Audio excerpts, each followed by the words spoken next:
Final Fantasy VII was a substantive feat in RPG gaming, a milestone that ushered the Final Fantasy series into the realms of 3D and a grand adventure of layered storytelling. Yet equally, it is the breadth of its side quests and minigames, the scale and variability among them that makes Final Fantasy VII a spectacle of immersive, long-form game design that arguably hasn't quite been matched since. So how is Final Fantasy VII distinguished by its minigame and side quest content? How can we suggest that it hasn't quite been matched when games have only scaled up in size? And what does it tell us about crafting a memorable balance of challenge and reward in game design? Jumping right in, Final Fantasy VII is an interesting title in how it took a long-term view of side quests and unlockables. It presents a layered approach to secrets and side content that are as much to do with timing, scenario chronology, and context as they are in having a high-level party to defeat special enemies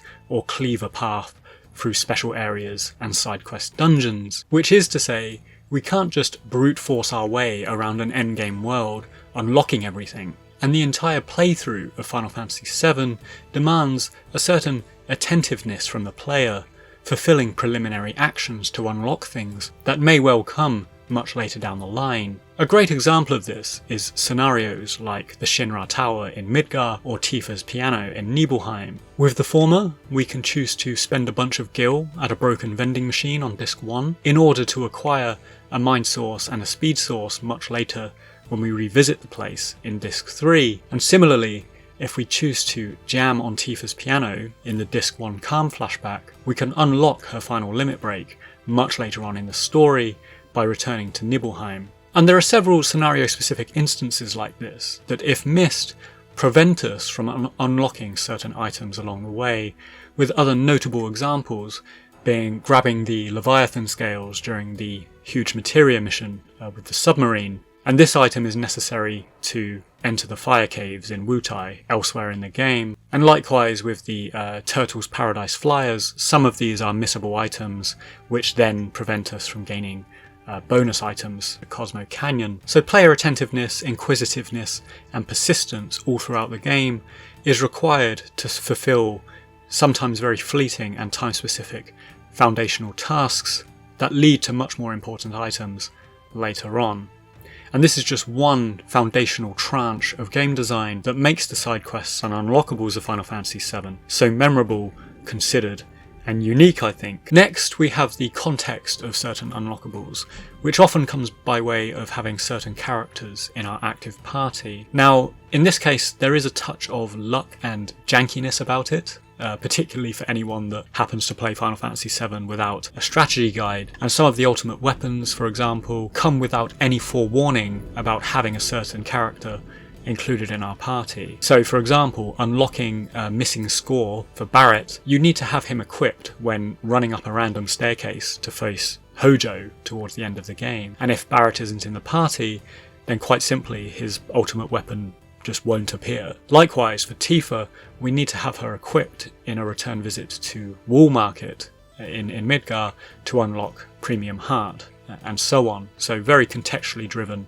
without much warning about it. And perhaps the most rewarding of these ultimate weapon scenarios, which is in fact actually hinted at when we first visit the location, is needing to have Vincent Valentine equipped when we visit Lucretia's secret cave. And here we get a bit of narrative cutscene on Vincent's backstory, we get his limit break, and we get a weapon. And a final notable contextual trigger, and actually something that leads to quite a lengthy and rewarding side quest, is having Yuffie equipped when we venture towards Wutai for the first time. And this initiates the somewhat infamous Stolen Materia questline, which is rich in both narrative content, because it features the Turks, Don Corneo, Yuffie's origin story, and also plenty of item drops and rewards for partaking in this. It's quite a long side quest that requires time investment and player investment, because we can't simply abandon it without losing all of our materia.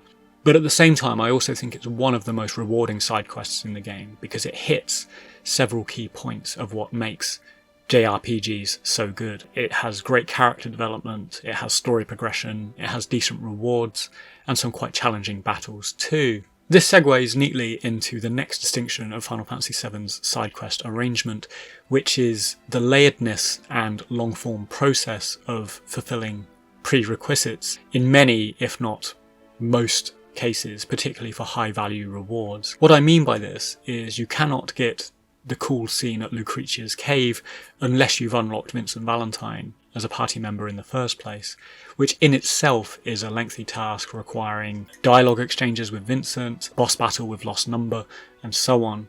And likewise, the Wutai side quest cannot be initiated without having randomly encountered and passed the dialogue exchanges to acquire Yuffie. And at the most extreme end of these layered multitask quest lines, we have the acquisition of Knights of the Round materia and other special materia from the materia caves around the world, and these can only be obtained by acquiring a gold chocobo, or depending on the cave, at the very least a green chocobo or a black chocobo. And this is a feat in and of itself, because we have the lengthy task of catching, breeding, racing chocobos in this very intensive ecosystem of side content. And much like the Yuffie quest, it's a fair amount of time investment, of challenge and persistence. And once again, in the case of the Gold Chocobo, it's another example of not simply being able to brute force your way through everything in the end game. And in this case, even acquiring an airship, which is usually the vehicle to most completely free roam around a Final Fantasy world. In the case of the Materia Caves, and indeed the Ancient Forest by Cosmo Canyon, we simply can't access these simply with the high wind. We need to take the time, get the appropriate chocobo in order to do it. So once more, a testament to the layered nature and this prerequisite-driven formula of Final Fantasy VII's side quests. Now, considering any potential negatives of this format of side quest design, I would argue that there is very few, particularly compared to other side quest designs that we see in more contemporary games. And I would say the exception of this is the occasional context-driven unlockable or quest line, particularly and most starkly with the unlocking of Yuffie as a major one, because while most side features and side quests in Final Fantasy VII don't negatively impact the experience of the game if we don't complete them, I would argue that by not acquiring Yuffie, it somewhat does dampen the game experience, because if we visit Wutai without her, we get none of the interesting storylines or character interactions. We barely get anything out of Wutai, really, and it becomes a bit of a non-entity of a location in the game world. And while Vincent and Yuffie are canonical, and they are strongly hinted at and encouraged towards for discoverability and acquisition, because of course they do feature in the game book, they've always featured in promotional material for the game, they should nonetheless, as secret characters, not hinder the game experience if they haven't been acquired. Finally, not so much a negative, but certainly a point of observation, I think, is the opaqueness of in-game hints or suggestions about initiating half of these side quests or progressing these side quests. And this brings us on to the topic of strategy guides. Now, I touched on strategy guides in an episode a while back where I was talking about the White Seed ship in Final Fantasy VIII, and there was a bit of discussion there about whether games in this period were consciously designed with the expectation, or indeed the incentive, that strategy guides would be purchased alongside the game. Because clearly some of the bits that we've touched on regarding secrets and side quests, it's virtually impossible for them to be chanced upon by an unknowing player. And regarding strategy guides specifically, I think Final Fantasy VII is a very interesting turning point for this, because while Final Fantasy VIII was the first game that really started formalizing strategy guides, and it was the first Final Fantasy game to have a guide written by the now highly regarded piggyback books in Europe, Final Fantasy VII by comparison had a slightly less comprehensive strategy guide promotion. It's primarily known for having the Brady Games walkthrough. That's an American publisher, and in Europe in particular we were reliant on imports of that guide. And this was the primary official resource. It may even be the only official Western or English language walkthrough for Final Fantasy VII. Because aside from the Brady Games walkthrough, I think there was a bunch of unofficial guides that sprung up. My main one for about 20 years was some tiny little A5 book that I got free with a gaming magazine. But the point here is that Final Fantasy VII, it has a very densely packed world of varied quest lines that are very hard to find, and the strategy guide availability, affordability and promotion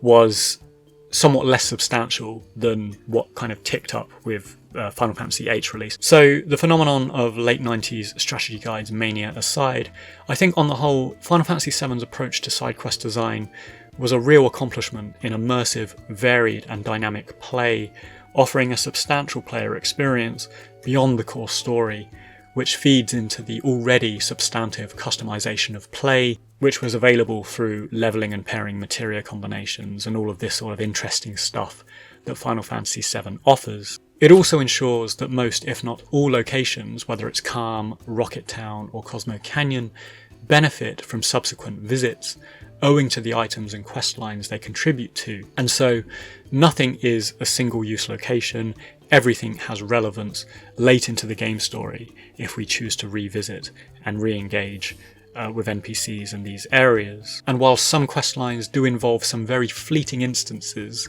of what might be considered fetching, I think that Final Fantasy VII serves as a prime example of varied, dynamic quest building that doesn't rely on the prolific modern model of fetch quests that are so prevalent across RPGs and action games today. And while I don't outright hate fetch quests, I have noted on them in the past, and very popular discourse among gamers suggests that they are overused and abused generally as inconsequential filler material rather than contributing to a grander whole, moving the dial on story, challenge and reward. And so Final Fantasy VII remains an excellent example of what long-form considered side quest design can look like and how it can create memorable, unique experiences without falling back into the tedium of out-of-the-box fetch quest design. Thanks for watching. If you enjoyed the episode, please consider joining me on Patreon. Alternatively, if you'd like to buy me a coffee, that would be lovely. The links are available below.